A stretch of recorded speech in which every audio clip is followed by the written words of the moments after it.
నమస్కారం గురుగారు. శ్రీమాత్రే నమః. గురుగారు, ఇంటికి వాస్తు ఉంటుంది అని అంటారు. అలాగే వస్తువులకు కూడా వాస్తులు ఉంటాయా గురుగారు?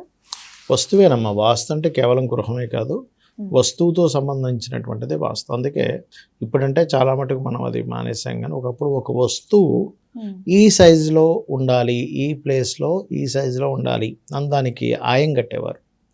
ఈ సైజ్ అంటే ఈ ఈ విడ్త్ అండ్ ఇది ఈ టేబుల్ ఇంత ఉండాలి. వస్తువుతో కూడుకుందే వాస్తు, కేవలం గృహం ఒకటి కాదు. ఏ వస్తువు ఎక్కడ పెట్టాలి, ఏ వస్తువు ఏ సైజులో ఉండాలి, మీకు అంత దాకా ఎందుకమ్మా. ఇప్పుడు మీరు వంటగదిలో మీకు ప్లాట్ఫామ్ ఉంటుంది, అదేమాత్రం డౌన్ అయినా కష్టమే, హైట్ అయినా కష్టమే. డౌన్ అయితేనేమో ఒక రకమైన పెయిన్, హైట్ అయితే ఒక రకమైన ఇబ్బంది కలుగుతాం. దానికంటే ఒక కొలత ఉందిగా. అలాగే ప్రతి దానికి ఒక కొలత ఉంటుంది. మీరు అంతదాకా ఎందుకు, మనకు ఫోన్స్ వాడుతుంటాం చూసారా, ఆ ఫోను ఎంత సైజులో ఉంటే తీసుకుంటాడు అన్ఈజీగా ఫీల్ అవ్వడం అనేది ఒక క్యాలిక్యులేషన్ ఉంటుంది. ఇప్పుడు మనకి చూడండి, ఈ మనకి షార్ట్స్ ఉంటాయి, వాళ్ళు ఇలా పైకి వెళ్ళేదే పెడతారు, సైడ్ది పెట్టరు. ఎందుకంటే ఆ పైన అనడమే మనకి ఈజీగా ఉంటుంది. సైడ్ అంటే ఎవరు చేయడది. అలా ఎలా అయితే టెక్నాలజీలో కూడా ఇన్ని క్యాలిక్యులేషన్స్తో ఇన్ని ఆలోచిస్తారో, వాస్తులో కూడా ఒక్కొక్క డైరెక్షన్ అంటే అదేంటి, తూర్పులో ఉండేటువంటి వస్తువులు ఒక సైజులోని ఒక రకమైన వస్తువులు, వాయుతత్వాన్ని కలిగించే వస్తువులు తూర్పు వైపు ఉండాలి అని చెప్తూ ఉంటారు. అదేవిధంగా ఉత్తరం వైపు అగ్నితత్వ సంబంధించిన ఉండకూడదు. ఉత్తరం వైపు అందుకే ఉత్తరంలో బరువులు పెట్టరు. అగ్ని భూతత్వాలు ఉండకూడదు, అక్కడ జలతత్వం కానీ లేకపోతే మనకి ఆకాశతత్వం కానీ ఉండాలంటారు. అంటే ఓపెన్గా ఉండేవి ఎక్కువగా ఉండాలి. అందుకే ఉత్తరం వైపు ఆ తత్వాన్ని ఇన్వైట్ చేయడం కోసం అక్కడ కిటికీస్ కానీ డోర్స్ కానీ ఓపెన్గా ఉంచండి, క్లోజ్ చేసి ఉంచండి అంటారు. అంటే ఆ ఎనర్జీ అక్కడ ఎక్కువ పాస్ ఇన్ అవుతుండాలి. కానీ ఇదే మళ్ళీ దక్షిణంలో వాయుతత్వం కానీ ఆకాశతత్వం కానీ ఎక్కువ ఉండకూడదు. అక్కడ మొక్కలు పెంచడం, దక్షిణం వైపు ఆగ్నేయ వైపు మొక్కలు పెంచడం చేస్తుంటారు. ఎందుకంటే అగ్నితత్వానికి సపోర్టింగ్.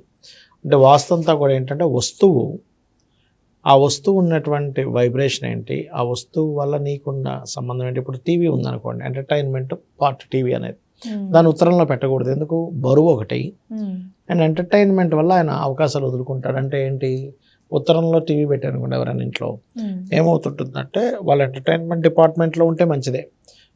అలా లేదనుకోండి, క్రికెట్ వస్తుంటుంది, ఏదో ఆ వ్యక్తి ఒక జాబ్ కోసం అప్లై చేశాడు, వాళ్ళు ఫోన్ చేశారు, ఇప్పుడు వస్తారా మీరు ఒక గంటలో అంటే, టీవీలో క్రికెట్ వస్తుంది కదా అనేది అబద్ధం చెప్పేస్తారు. సార్ నాకు కొంచెం అన్ఈజీగా ఉంది సార్, రేపు వస్తాను సార్, లేకపోతే ఎల్లుండి వస్తాను సార్ అంటే, వాడు ఎందుకు ఆగుతాడు. అంటే ఎంటర్టైన్మెంట్లో పడి ఈయన అవకాశాలు వదులుకుంటాడు ఉత్తరంలో టీవీ ఉంటే. అలా ప్రతి వస్తువు దాన్ని ఎక్కడ పెట్టాలి, అది పంచభూతాల్లో ఎటువంటి తత్వం కలిగి ఉన్నది, దాన్ని బట్టి అక్కడ పెట్టమని చెప్పి శాస్త్రం చెప్పింది. ఎటువంటి యాక్టివిటీస్ చేస్తున్నావు, ఎటువంటి వస్తువుని ఎక్కడ నిర్మాణం చేస్తున్నావు, అది ఎటువంటి రంగు కలిగి ఉంది, ఎటువంటి ఎనర్జీ కలిగి ఉంది, పంచతత్వాలు ఎటువంటిది, ఆకాశతత్వం, భూతత్వం, వాయుతత్వం, జలతత్వమా, ఆ తత్వాన్ని కనెక్టివిటీ అవుతుందా లేదా. ఇప్పుడు చిన్న ఎగ్జాంపుల్ అమ్మా, కారం ఉందనుకోండి, కళ్ళల్లో పడితే ఏమవుతుంది, మండుతుంది. అదే కొంచెం లైట్గా దాన్ని కూరలో తగినంత వేసి తింటే స్పైసీగా ఉంటుంది.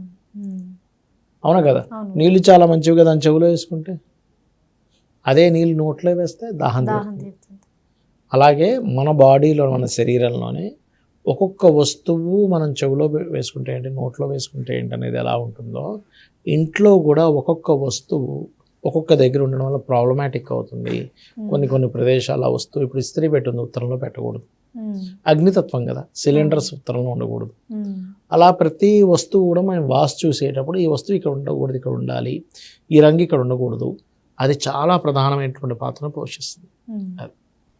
ధన్యవాదాలు. శ్రీమాత్రే నమః.